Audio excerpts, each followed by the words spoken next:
Janardana, sir, is it right to invest that much on youngsters and put pressure on them? Perfect example is Venkatesh Iyer. I don't know why they went for Karthik.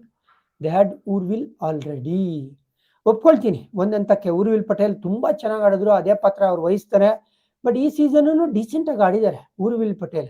Okay, ಯಾತಕ್ಕೆ ಇಷ್ಟೊಂದು ದುಡ್ಡು ಕೊಟ್ರು ಯಂಗ್ಸ್ಟರ್ಗೆ ಅಂತ ನೀವು ಕೇಳ್ತಾ ಇದ್ದೀರಾ. ಹೇಳಿದ್ನಲ್ಲ, ಜಡೇಜಾಗೆ like to like Indian player replacement ಅಂತ ಈ ಆಕ್ಷನ್ ಲಿಸ್ಟ್ ಅಲ್ಲಿ ಜಡೇಜನ ಬಿಟ್ಮೇಲೆ ಇದ್ದಿದ್ದು ಪ್ರಶಾಂತ್ ವೀರ್ ಒಬ್ರೇನೆ. ಅದಕ್ಕೋಸ್ಕರ ಅವ್ರು ಬೇಕೇ ಬೇಕು ಅಂತ ಬ್ಯಾಂಕ್ ಅಕೌಂಟ್ ನ ಬ್ರೇಕ್ ಮಾಡಿ ಇವ್ರನ್ನ ತಗೊಂಡ್ ಬಂದಿರೋದು.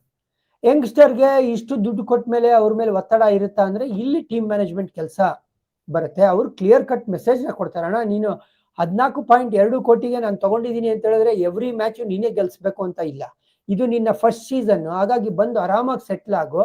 ನಿನ್ ಪಾತ್ರ ಇಷ್ಟು, ಮೇ ಬಿ ನೀನ್ ಎವ್ರಿ ಗೇಮು 4 ಓವರ್ ಹಾಕ್ಬೇಕು, ನನಗೆ ಬಿಲೋ 30 ಕೊಡು ರನ್ನು, ಆಮೇಲೆ ಅವಕಾಶ ಸಿಕ್ಕಿದಾಗ ಬ್ಯಾಟಿಂಗ್ ಆಡು, ಫೀಲ್ಡಿಂಗ್ ಚೆನ್ನಾಗಿ ಮಾಡು, ಇಷ್ಟೇ ಕೇಳೋದೇ ವಿನಃ ಯಾರೂ ಜಸ್ಟ್ ಬಿಕಾಸ್ ನೀವು ದುಡ್ಡು ತಗೊಂಡ್ಬಿಟ್ಟಿದ್ದೀರಾ ಹಾಗಾಗಿ ತದ್ವಾ ಪರ್ಫಾರ್ಮ್ ಮಾಡ್ಬೇಕು. ಆಮೇಲೆ IPL ಆಕ್ಷನ್ ಇತಿಹಾಸ ನೀವು ನೋಡ್ಕೊಂಬನ್ನಿ, ದೊಡ್ಡ ದುಡ್ಡಿಗೆ ಹೋದವರೆಲ್ಲ ಅವರಿಂದ ದೊಡ್ಡ ಪರ್ಫಾರ್ಮೆನ್ಸ್ ಬಂದೇ ಇಲ್ಲ.